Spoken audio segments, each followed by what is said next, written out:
Hello বন্ধুরা, কেমন আছেন সবাই? আশা করছি সবাই খুব ভালো আছেন। আজকে রান্না করব বিরিয়ানি। এর জন্য আমি সব মশলাগুলো দেখিয়ে দিলাম আপনাদের। ওইগুলো সবই গরম মশলা। এইগুলাই হচ্ছে বিরিয়ানির সবথেকে বড় ইনগ্রেডিয়েন্ট। এরপর মাংসটা ম্যারিনেট করার জন্য সব মশলা দিয়ে দিচ্ছি আমি। আদা রসুন পেস্ট, জিরে বাটা, ধনে গুঁড়া, মরিচের গুঁড়া, কাঁচা পেঁয়াজ, কাঁচা মরিচ, একটু মরিচের গুঁড়াও ইউজ করেছি। তারপর দিয়েছি সয়াবিন তেল, টক দই। এবার ভালো করে সবগুলো ইনগ্রিডিয়েন্ট সহ মাংসটা ভালো করে মেখে নিব, ম্যারিনেট করে বেশ কিছুক্ষণ রেখে দিব। এবার হয়ে গেলে কড়াই দিয়ে দিব চুলাতে। কড়াইটা গরম হলে তেল দিয়ে দিব, তারপর কিছু তেজপাতা দেওয়ার পর পেঁয়াজ।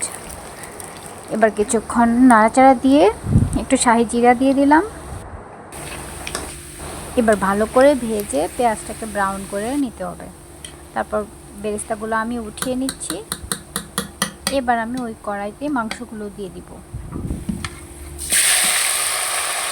মাংসটা ধুয়ে দেওয়ার সময় খুবই বড় একটা দুর্ঘটনা হতে যাচ্ছিল, কিন্তু আল্লাহ বাঁচিয়ে দিয়েছে। এবার মাংসটা আমি ভালো মতো কষিয়ে নেব। কষিয়ে এইভাবে একটু একটু পানি দিয়ে পুরোটা রান্না আমি করে নেব। আর কিছুই দেওয়ার নাই, সব ইনগ্রিডিয়েন্ট আমি ফার্স্টেই দেখিয়ে দিয়েছি। যাবতীয় মশলা দিয়ে ম্যারিনেট করে এবার রান্না করতে হবে। কম জালে রান্না করলে মাংসটা খুবই নরম হবে আর ভালো সিদ্ধ হবে। ভালো করে কষিয়ে নিতে হবে যেন মাংসের বা মশলার কোনো কাঁচা ভাব না থাকে। এবার পানি দিয়ে ভালো মতো মাংসটাকে সিদ্ধ করে নেব।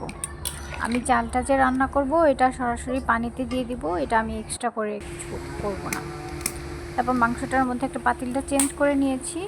পানি দিয়ে মাংসটা যখন পানিটা বলক উঠে যাবে তখন আমি চালগুলো ছেড়ে দেব। এভাবে করলে কি হয়, বিরিয়ানিটা রিচ হয় না অনেক বেশি। যারা অনেক রিচ খেতে পারেন না তারা এইভাবে রান্না করে দেখতে পারেন, এটা বেশ ভালো হয়। এই যে এবার বলক উঠে গেছে আমার, এবার চালটা সেদ্ধ হয়ে যাবে। পানিটা কমে গেলে আমি এটা দমে দিয়ে দিব। বেশিক্ষণ লাগবে না, খুব অল্প টাইমেই ঝটপট যারা বিরিয়ানি রান্না করতে চান তাদের জন্য এই রেসিপিটা খুবই ইজি হবে। তো পানি কমে গেছে, এবার আমি কাঁচামরিচ দিয়ে দিব। আর একটু আমি ঘি দিয়েছিলাম, সেটা স্কিপ হয়ে গেছে। আপনারা চাইলে ঘিটা দিতেও পারেন আর নাও দিতে পারেন। আর উপর থেকে আমি বেরেস্তাগুলো ছড়িয়ে দমে দিয়েছি। ব্যাস, এবার হয়ে গেছে বিরিয়ানি। খুবই মজাদার ছিল। এবার আমি বিরিয়ানিটা নামিয়ে নিচ্ছি আর সুন্দর করে প্লেটিং করে নিচ্ছি।